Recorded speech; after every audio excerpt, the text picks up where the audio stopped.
Welcome back to more talking about Farm Engage units. So last time we finished up Brodia, we talked about Diamond and his retainers, and for today's episode we're going to be moving on to Illusia, and basically the other part of the of that part of the game, basically its plot. So we're going to be talking about Ivy and her retainers. So yeah, let's go over Ivy now. So yeah, of course, before we do recruit you fire as an enemy, we'll talk about that later, of course, in the character section. But yeah, let's talk about her as a unit. So, yeah, I think Ivy and her retainers are some of the best first impressions you get, mainly because of the story around Chapter 11. That's kind of what I want to talk about here. So yeah, Chapter 11, if you don't know, or don't remember, your emblems got taken at the end of the last map. So yeah, you're basically completely helpless while you get well, basically, yeah, you're trying to flee down to the bottom of the map, while, yeah, a lot of strong enemies, I wouldn't say they're strong, but yeah, a lot of enemies that use emblems around. There are some very terrifying enemies around, and yeah, when I saw this map for the first time, when my brother played it, it looked like a horrible experience. That 3-star dude, dudes hitting with such low hit rates, it was, not a fun sight for him. But then came these three as basically guardian angels, basically. It was so satisfying to see them come to the rescue. So yeah, let's talk about what Ivy does. So Ivy is engaged with them for this map, which is alright. It's actually not a bad emblem foil. Well, I'll go over why later, but yeah. For the time being, yeah, she can fight with Lyn a little bit, it's not a bad idea, and yeah, she can help basically ensure that you escape the map. Thanks to, her pretty good base stats. Yeah, all these units are going to have really good base stats at this point. We're starting to get into the realm of pre-promotes. If Ivy herself isn't a pre-promote, but she may as well be, she starts at level 17. So even if you want to promote at level 20, for some reason, she's already very close. But yeah, of course, there isn't really any reason to just get promoted and go into a new class. But yeah, of course after this map, because again, you can't promote mid-map. But yeah, like I said, the base stats are really good. Pretty much all her stats are good except for luck and strength, which she doesn't need. Like, yeah, 17 magic, 13 speed, 12 defense, and 15 res is really good. 15 dex is not even that bad either. So yeah, that's nice. And of course, she starts at 1000 SP, which could be useful. Unfortunately, you did just lose Sigurd, so you can't give a Kanto until he comes back, so yeah. It's going to be a little bit rough, but before then, there are definitely some good options for Ivy. We're going to talk about growth rates, and then we'll talk about personal skill. So as a wing tamer, she has 60 HP, 25 strength, 50 magic, 25 dex, 40 speed, 40 defense, 55 res, 50 luck and 10 build. The bro class is pretty similar. It's called Linworm. It still uses the same weapon types, which is staff and tome. I think she gets S rank and tomes, and maybe A rank and stars. It's either A or B. And its growth rates are 60 HP, 25 strength, 55 magic, 30 dex, 40 speed, 45 defense, 60 res, 50 luck, and 10 builds. So yeah, one thing about it though you may notice is the low dex and luck. Yeah, those are some of her weaknesses. It does also lead to kind of shaky hit rates at points, but yeah, there are ways to fix it though. But yeah, there are some problems still though that we will need to talk about, but yeah. I'll go over personal skill now, because it does try to remedy her kind of shaky hit rates. That personal skill is single-minded. So, single-minded, during combat with a foe who is also unit's most recent opponent, you get plus 20 hit. This, of course, is pretty good against bosses, which normally take more rounds of combat to kill. So yeah, that's one thing. It's alright skill. Again, she does appreciate extra hit rate, because yeah, again, that's something she needs a little bit of help with. So yeah, we could also talk about her class skill with Linworm. It's kind of a bad one because again, similar to Diamond, her dex isn't very good, her dex growth isn't very good, and her dex cap isn't very good. So yeah, and it triggers on that. So yeah, it's not terrible though. Grasping Void is what it is. When attacking that tome, you deal extra damage equal to half of foe's magic. So it's like a free extra damage if it pops off, but yeah, again, that's unreliable because dex is not something Ivy is good with, but oh well. It is what it is. But yeah, let's talk about the class a little bit more. Yeah, it's kind of broken when you think about it. I already said magic is really good. I already said flying is really good, and of course, Ivy combines both. So yeah, as you can probably expect, yeah, she's extremely powerful and has a lot of potential. We'll talk about the potential at the end of the section, but yeah.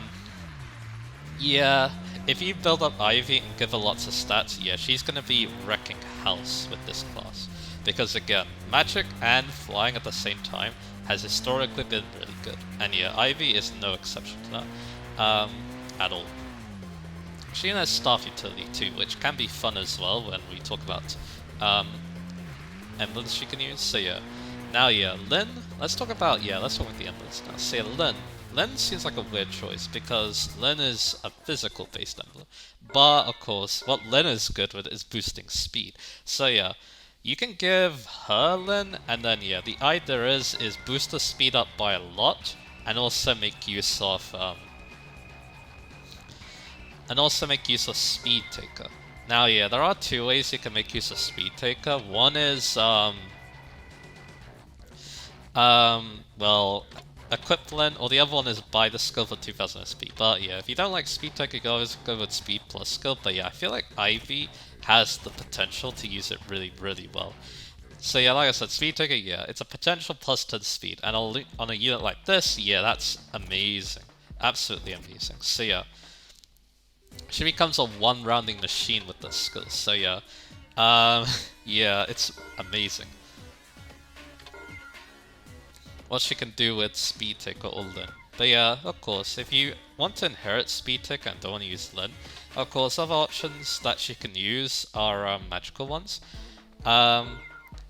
You don't get many magical emblems at this point, so yeah, one option that comes to mind that some people I think do is the Olin Ring. The Olin Ring's not bad on her. You might need to be a little careful of hit rates unless you get the Thunder Tome extra hits, so yeah. But then Engrave. That does remind me of another thing too. And yeah, another thing you can do to counteract her shaky hit rates is get a Volcanon, preferably +1 Volcanon, and then give it the Lucina Engrave, and then suddenly, yeah, all of her problems are not problems anymore. She becomes a very accurate killing machine. So yeah. I guess the final thing we'll talk about is non-emblem to use with her. Actually no.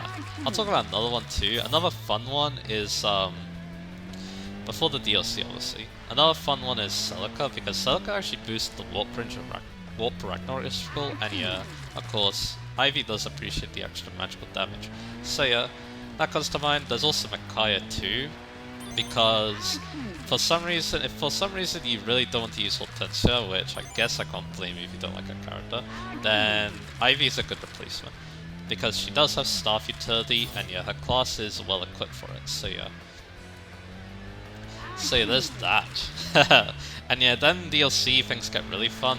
There's a couple of magical emblems that are pretty strong, like Veronica and Soren. So yeah, and of course she can make very good use of those, especially with the powerful build. Suggestions I've been giving, aka like Speed Taker and that Volcanon. So anyway, so what made me fall in love with Ivy and made her an S rank unit for my tier list was what happened when my brother used her Maddening mode. So she was the star of the show in his second playthrough of Maddening mode because of Bondage Shield. She wasn't the one using Bondage Shield, she was the one abusing it. So yeah, she was the main unit that made use of Bondage Shield, and yeah, the idea is get some kills with Speed Taker, and then afterwards use a lot of Bondage Shield, and then yeah, watch her just absolutely destroy the map she's on. It was so much fun to see her do that. And yeah, definitely in my mind told me that yeah, this is one of the best units in the game. If not like one of the best like growth projects you can do. Because yeah, oh my god, was she so good on that playthrough. Yeah, I have used her a little bit myself, and yeah, she was still really good as well. But yeah, on that playthrough though, she was absolutely insane. I can't remember what emblem he was using on exactly, but yeah, again, it was absolutely amazing what she was doing with the Bondage Shield strategy, and yeah, and the Speed Taker, yeah. That in my mind is what Ivy is all about. Some of the highest potential of any unit in the game if you're able to, well, get that potential. Which yeah, you can obviously do by, you know, thinking about those skills that make a really good like Speed Taker, the Walglam Forge obviously, and yeah, of course, a very wise matching emblem alongside it too. So yeah. Yeah, like I said, there's a lot to love about Ivy as a unit, but yeah, guess what? Things aren't over yet because there's also her character too, which is also really good. Alright, so her character, yeah, it's one of redemption. Like I said before, you fight her first as an enemy because of course we're in Brodia and yeah, Lucia once again wants to fight them and take rings for their Lord Sombron. Yes, that's what the King Hyacinth wants.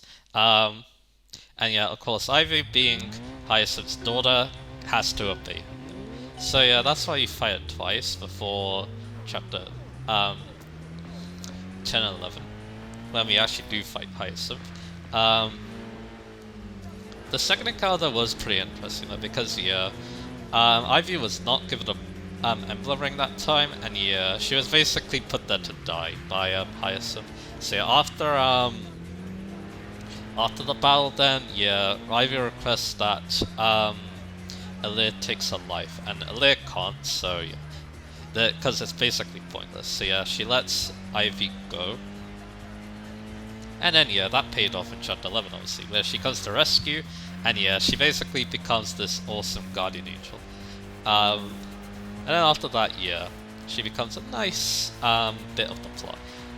Especially in some moments, but yeah, of course, it is a bit shaky to start with because the Brodians, obviously, especially Orcrest, can't really forgive her actions. Because yeah, she did kind of cause Morin to die by battling in chapter 9. So yeah, and basically stalling the party. So yeah, here's a shaky start, but then, like I said before, Diamant sees Ryusen, and then yeah, considering that Ivy doesn't want to actually fight us anymore, yeah, might as well, you know, bring her along and help out. She also wants to make Lucia a better place too, because yeah, basically at this point now that Hyacinth's gone, it's basically just a base for the Lord Sombra's followers. So yeah, she helps out in Lucia because, well, she takes you there. She can't really stand the heat, but oh well. But then things get a little bit interesting when we go to the palace, and we get to see Hortensia, who is there to try and take more rings so she can revive her father, which of course, that was one big lie, but yeah. So yeah, of course, Ivy wants nothing more than to save her, because yeah, Hortensia is super precious to Ivy, which yeah, we'll talk about with the support section. It's a really good support, like I said, or like I kind of hinted, and yeah, she's extremely thankful to Alear for saving her at the end of the map, and then yeah, after that, is like the next part of the story, like the final, or not the final bit. You return to Lucia, basically, and once again, Ivy is a strong part of this.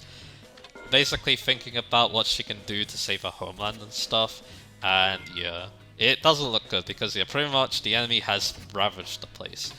You'll notice that when you go to chapter 19, so yeah. And then yeah, after that big reveal in chapter 20, she's still gonna follow Alear as well, so yeah. And then after that, yeah, she's basically like the other royals, where yeah, she's just gonna follow Alear because that's the thing she wants to do, so yeah. Alright, let's go on the supports now. So the thing about Ivy is that she's actually the Farge of this game. Something that really shocked me because of how different she is. So basically, you had Farge and Camilla before. And maybe Faye as well, but I'm not so sure. The Yandere's basically. Well, kind of Yandere's, I guess. But yeah, I don't like Farge that much. I consider them my least favorite unit, but then looking into it, yeah, she's not that bad, to be honest. Especially after reading some of the good supports. They, of course, Rajat, though, that's the problem. Because again, those Fates copy children are horrendous, but anyway. Or horrendous idea, I should be saying. Because, yeah, they kind of just felt like, you know, off-brand versions of the actual unit, but yeah, well, we're not talking about that today.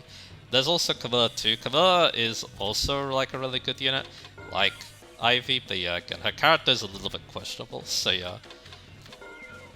I kind of like the idea behind it, but again, it's kind of odd, so yeah, that's what I thought. But then you have Ivy here. So yeah, Ivy of course also worships the Divine Dragon. Now this is interesting because yeah, her family actually isn't doing that. They worship the Fell Dragon, obviously, but yeah, she worships the Divine Dragon because yeah, she views them as like a source of strength, basically. So yeah, basically yeah, Ivy kind of views them as like a god of sorts. And then yeah, it gets pretty interesting when she actually gets to meet the Divine Dragon, obviously. Of course, she's pretty fascinated by them. And then yeah, the supports things get pretty interesting. Like the B support, yeah, she flat out says that she loves the Divine Dragon because yeah, they've helped them out in the past by like, you know, by being that source of strength. Of course, yeah, it's a little bit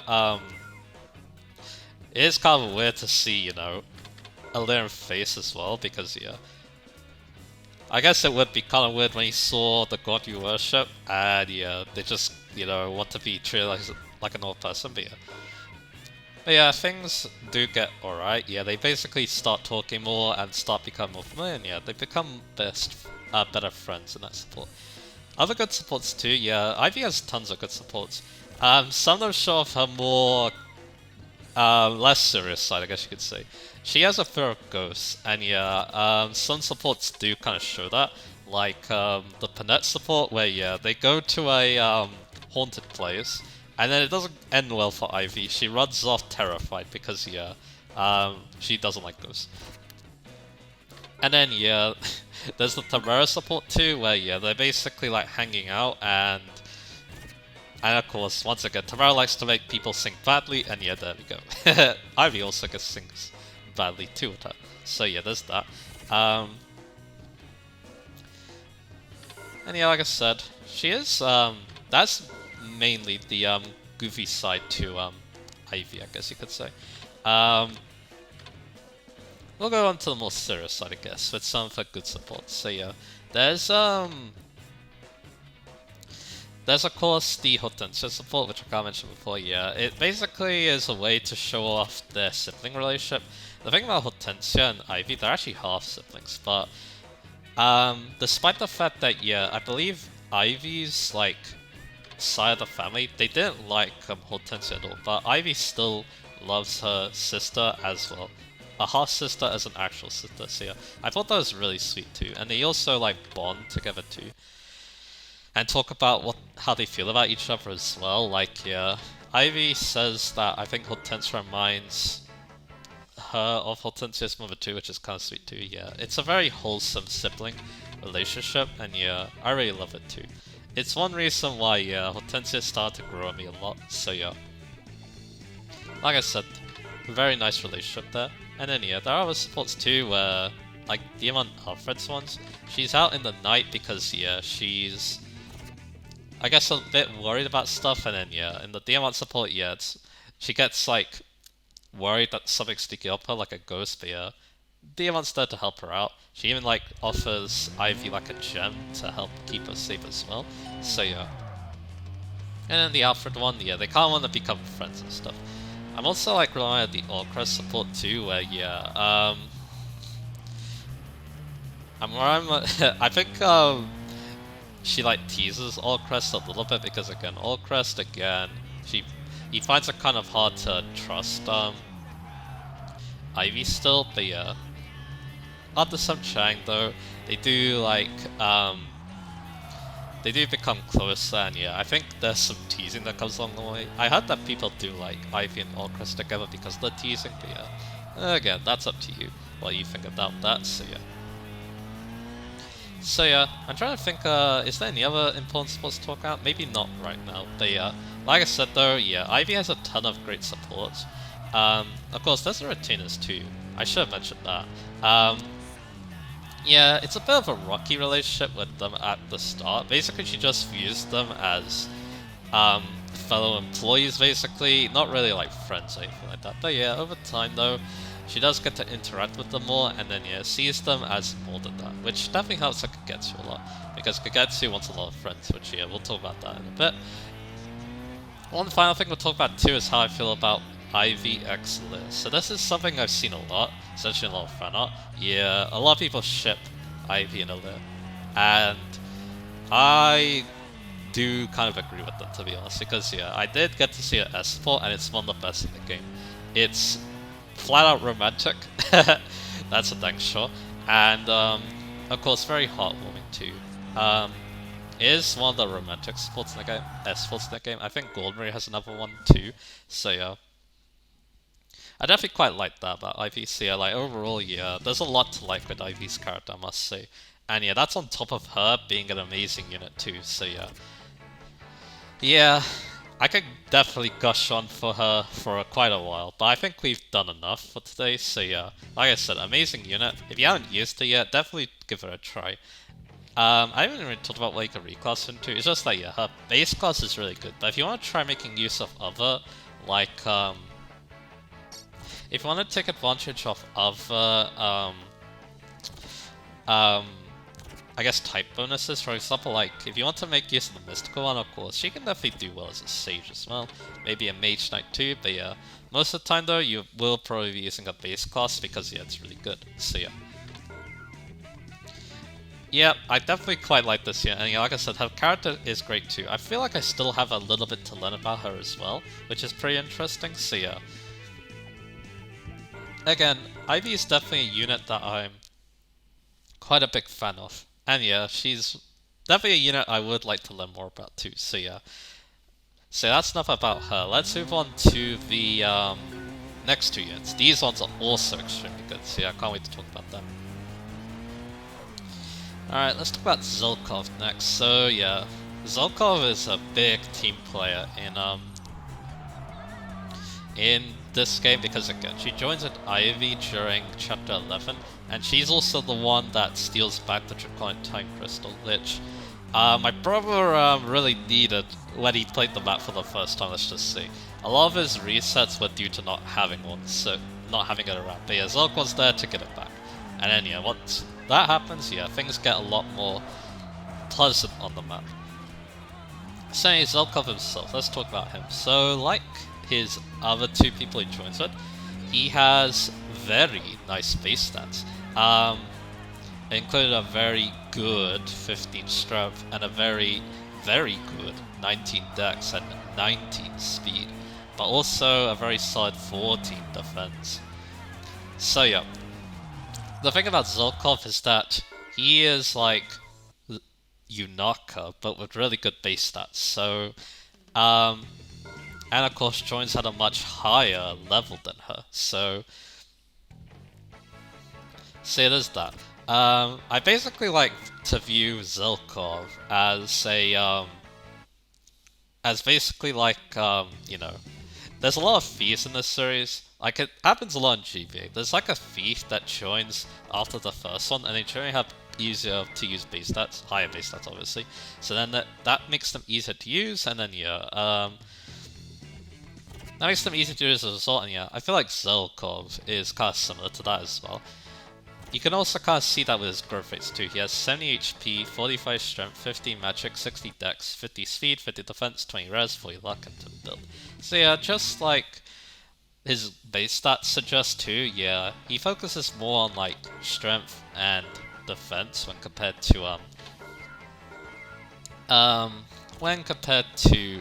Yunaka. So yeah, of course the idea with Zelkov is that yeah, he's obviously a thief that can take more hits than Yunaka, and does have to rely more on evasion. But of course, because he is a thief, he can obviously, well, take advantage of evasion. Especially because he does have a great personal skill for that, in the form of not quite. So where if the foe initiates combat and inflicts hit -10 on that foe during combat. So yeah, he's actually an amazing personal skill to be honest, because again, this makes the Fog Machine build really good, and yeah, let's talk about that. So of course, Corrin has the Fog Machine, obviously, because yeah, he's a covert unit.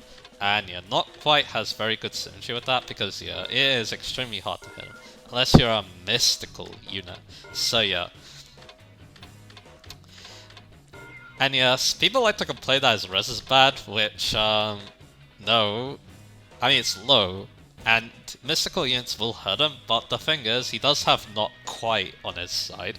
And also, Corrin gives tons of HP, so unless you're firing like a ton of them on the enemy phase, he's still gonna live, even though his res is not as good as Yunaka's. It's not a very good argument against him, to be honest, so yeah.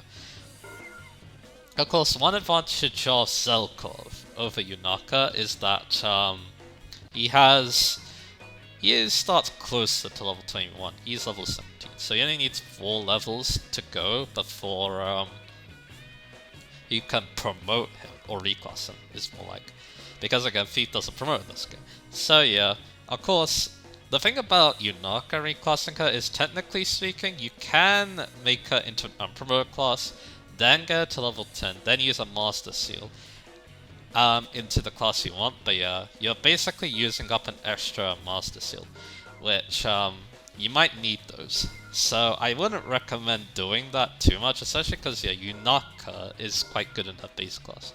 So she could definitely live with that until level 21 vehicle. Zelkov, yeah, Zelkov is much easier to get to level 21 and then reclass him. And yeah, reclassing is something that Zelkov can have a lot of fun with.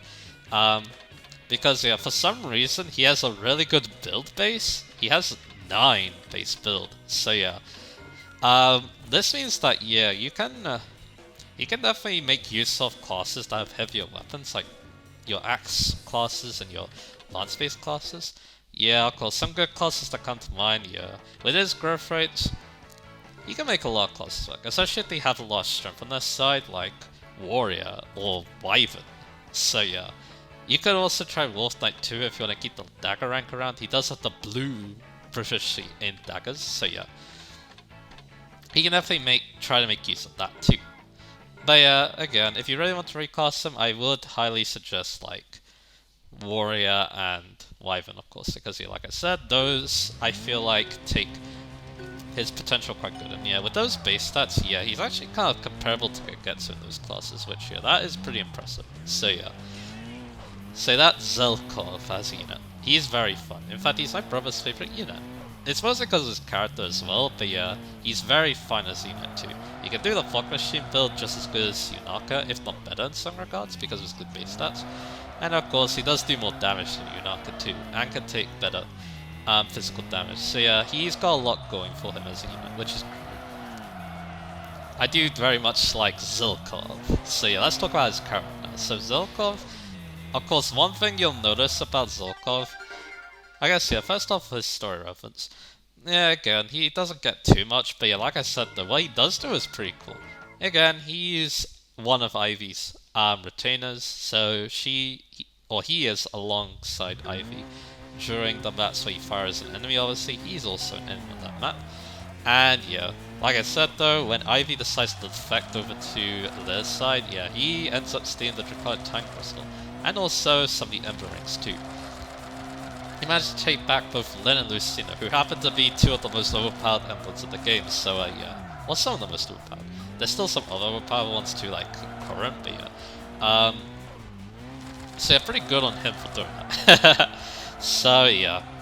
That's something pretty great that Zelkov does. So yeah, not that though, yeah, again, he's more of a side character, so you're mostly gonna learn about him through supports. So what about supports for Zelkov? So, of course, one thing you'll notice, and you might have also been listening to, yeah, Zelkov speaks in this interesting way. He basically likes to emphasize certain words when he talks, which is interesting. And yeah, as you can probably tell, yeah, I've been trying to do that a little bit too. So yeah. And yeah, he has some weird reasons for that. You see that in the Alear support, and that is one of the most hilarious Alear supports too, because yeah, Alear gets so engrossed by Zelkov that they also start speaking like him in the A support, which is great. But yeah, Zelkov does a lot of weird stuff, to be honest. He has his like own room where he collects things, so he can like waste time there, doing whatever he wants. And yeah, of course, another thing he likes to do too is get up to odd jobs. Like, he wants to get pickles from Clan. He wants to get wool from alpacas, from Amber. And yeah, like I said, he does get up to some weird stuff. And then with Ivy, he decides to make something in the B support, let's just say. Yeah, that support was bizarre. He basically describes what Headache Meowson does with Shumya. And yeah, like I kind of said before, yeah, his relationship with Ivy is more like, you know, worker and co-worker basically, but they do start to bond, and they become a little bit closer. I think they still, you know, aren't like buddy or anything like that, but yeah, it is a start at least, so yeah, that's what I think I remember from the support. But yeah, again, Zelkov, another thing about him too is that he's actually quite similar to Arcelo in FE4. Yeah, that substitute character. He's actually pretty good with children too, like John and Anna. He supports them both and tries to help them both out as well.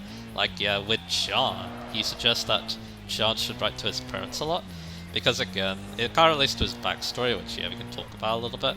And of course, Anna too. He does criticize Anna for inventory, but yeah, I think in the end he does try to help her out, so yeah, that's pretty interesting. I guess we can go into the backstory now. So with Yunaka, he kind of states that the two of them are kind of similar, and yeah, that's actually true. Zelkov also used to be an assassin as well, but his reason for doing so is quite different. I'm pretty sure it's to get revenge on his parents being murdered, so yeah. But yeah, after that though, I think he kind of lost meaning in his life. That's what I get the impression is. I'm not sure if that's incredibly accurate or not, but yeah, I think now what he wants to do is well, get up to stuff that, you know, kind of this. He wants to just basically do more with his life than just like random killing and stuff as an assassin. See, that's why he goes off and does all these objects. That's what I feel like, at least. I don't know if any support outright confirms this, but that's the vibe I get with him, to be honest. So yeah, so there's that. I'm trying to think what other supports that come to mind as well with him. Yeah, his support with Kagetsu is kind of weird too, because yeah, he's kind of like engrossed in his own thing, and Kagetsu really wants to duel him.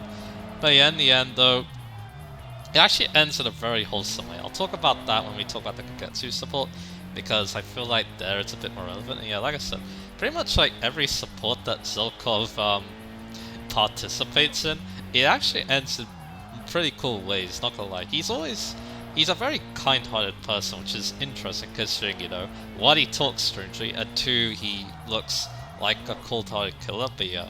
Again, he's one of those people who looks fierce on the outside and then soft on the inside, so yeah. Yeah, like I said, I don't know, these characters are very charming, and yeah, Zelkov is definitely a good example of that. And yeah, I'm trying to think again of more supports, but yeah, I think I got the general gist down. Like I said, the idea about a lot of the supports is that, yeah, the person thinks that Zelkov is up to something else, but then they get surprised by the fact that Zelkov is actually interested in the thing that the other person was, like, thinking about. Of course, not every support's like that, like the Citrine support, which I talked about before, where he's growing some birds, but then the birds left, and he's kind of gets sad about that. I think it's also because it kind of reminds him of himself as well, which, yeah, that's a bit sad to think about, but yeah. But yeah, like I said though, Zelkov, fascinating character, and I can't wait to learn more about him, so yeah. Yes, again, he's a very strange character, but at the same time, there's something kind of charming about him too, so yeah. And how strange he is, so...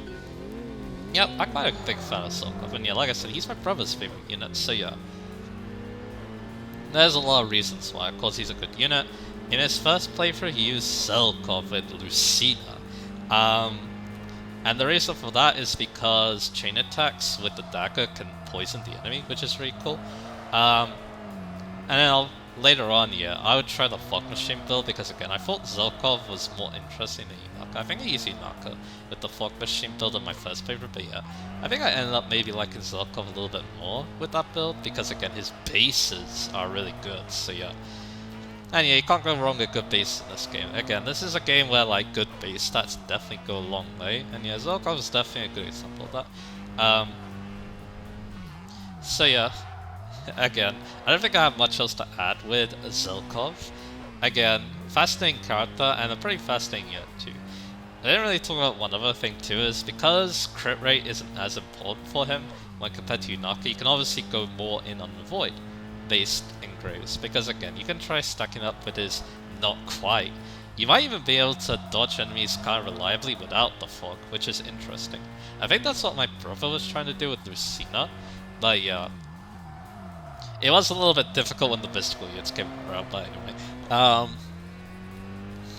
But again, yeah, if you give him Corrin, the Corrin boosts HP by a lot, so even if he gets hit, then it doesn't really matter because he actually has a lot of bulk because of the HP boost. So yeah, again, he's just as good as the Fog Machine build, if not better because he has better strength. So yeah, that's how I feel about Zelkov. So yeah, let's yeah, I think that's all I was saying. Like I said, his character is very fascinating. So many wholesome supports on his side, which you wouldn't expect from his appearance.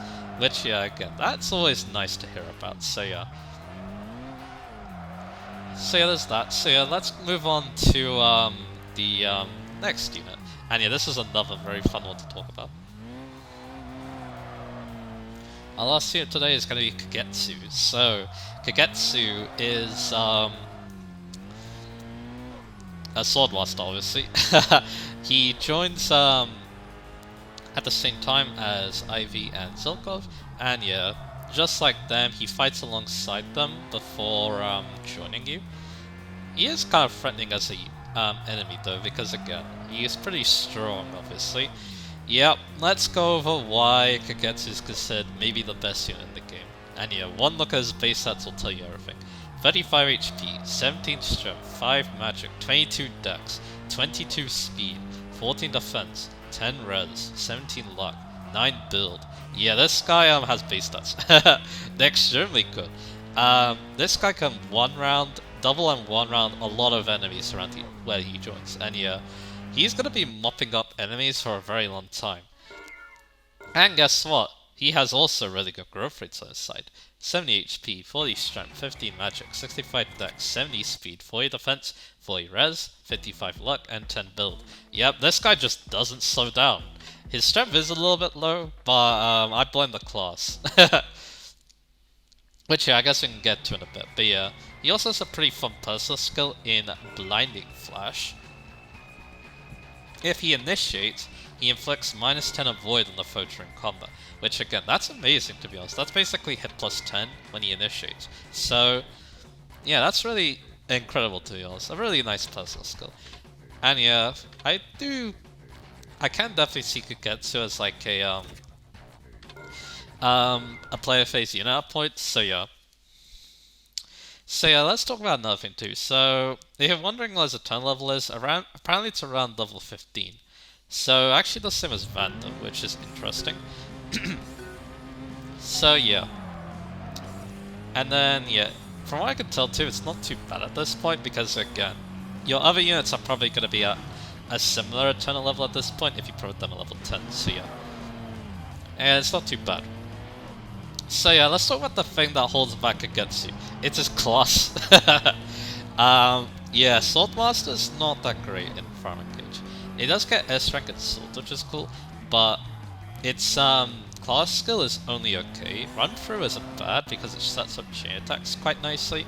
But other than that though, yeah, it's kind of an underwhelming class. So what do? Well, you reclass him. Yep, Kagetsu is one of the reasons why I think Wyverns are so good in this game. Yeah, he can become a Wyvern. He gets extremely good base stats obviously because again his base stats are already good. And now his strength is a lot less of a problem, and his speed, it does go down a little bit, but again it's still really good, so yeah. And then he even becomes super bulky too. Basically this unit cannot do wrong when he becomes a Wyvern. And guess what, things get even more crazy if you give him like Lyn or something.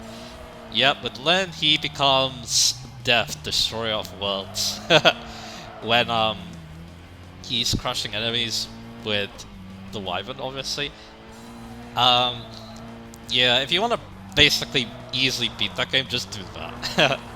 He doesn't look the greatest as a Wyvern because he uses a green color palette, a very dark green color palette too. But yeah, yeah, he kind of destroys a lot of things. And then again, and of course, yeah, other good classes with good physical growth rates he's gonna excel in. Like Warrior, for example, he's pretty strong as that too, obviously, because that's good growth rates.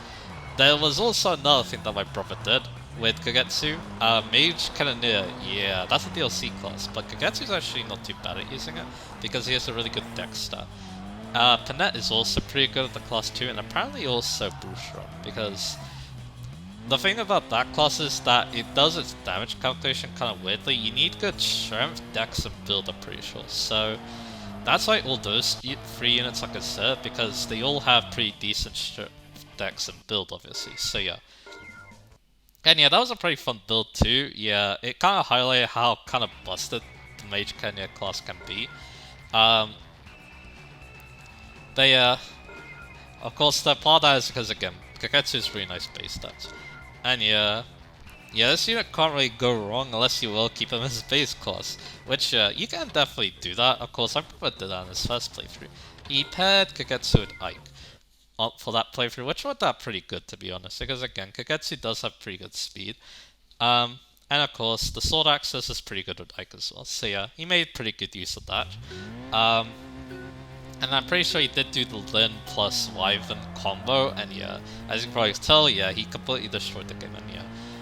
Kagetsu, of course, as a Wyvern, is one of your best bets if you decide to play on Madly mode, because again, really good base stats, the ability to fly around, and yeah, of course, some really strong emblems on his side, like Lin for example. Yeah, he's gonna be helping you out so much on Madly mode, so I highly recommend using him, and yeah, of course, reclassing him. So yeah, amazing unit. There's a lot I can sing the praises of. You can, yeah, like I can kind of hint at too. You can basically just reclass this dude into basically anything, and he'll do good. Except if it's a magic class, obviously. I mean, yeah, he'll have a fully 5 magic growth as a sage, so maybe not. Maybe he is actually just good at every class. Oh no. Yeah, he's a pretty insane unit. I definitely quite like Kagetsu quite a bit. So yeah. I don't really have much else to add. Yeah, again, there's a reason why a lot of people consider this guy so good. Maybe even broken a bit, but then again, you already know, I love Hara and Radiant Dawn. Hara is the poster boy for a broken unit, so yeah. So yeah, Kagetsu is definitely no exception to that. Yeah, he's not as broken as like Hara Second, but he's still extremely good. So yeah, I definitely admire him for that. And yeah, it definitely goes to show how good base stats are in this game. But anyway, now we've done that, let's talk about his character. It's a little bit more on the basic side, but it's still quite nice. He's a very kind-hearted person. He wants to just make a lot of friends, because the thing about him is that he used to come from this place called the Pale Sands, I think it was. It's very far away from Illusia, actually, but in the Zelka support, it mentions how he actually came to be Ivy's retainer. I believe he took part in a fighting tournament of sorts to prove his strength, because that's another thing he likes to do. He likes to duel people, which, yeah, we'll talk about that as well. And then, yeah, that's how they became friends. And during the Zilkon support, he wanted to duel Zilkon, but Zilkon was actually busy paying something, and that something was, well, how they first met. And yeah, that was a really wholesome moment at the end of that year's support, so yeah. So yeah, those three definitely get along actually surprisingly well.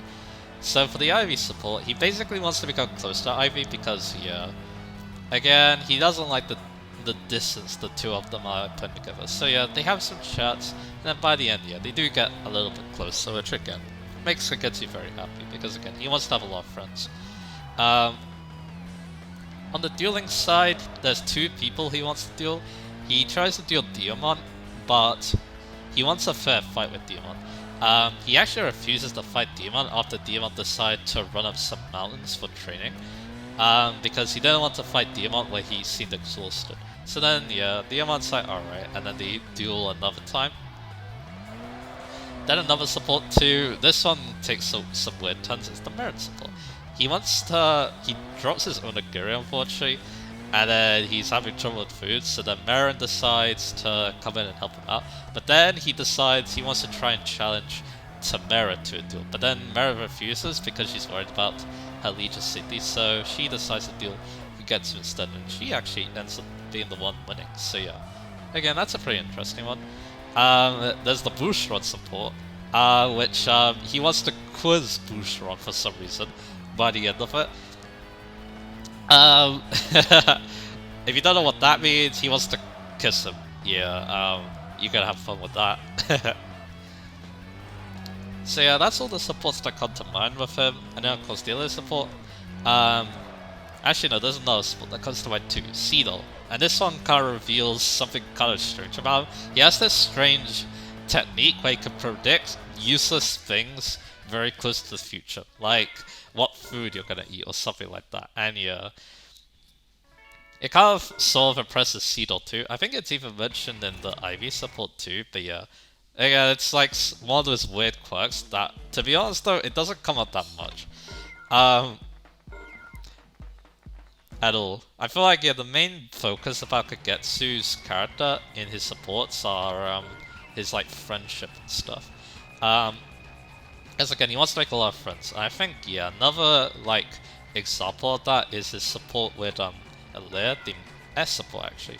Where, yeah, he's kind of sad that, yeah, he's feeling kind of lonely, but then, yeah, Alear picks him up by, well, giving him the ring, and then, yeah, he becomes a very happy man. And, yeah, it's another, kind of romantic support, to be honest, so, yeah, that's pretty great. So, yeah, like I said, yeah, to be honest, yeah, he's a pretty fascinating character, to be honest. I do like this dude quite a bit, too. And, yeah, he doesn't stand out as much as a character as the other two, I feel like, but yeah, his unit performance definitely still makes him remembered.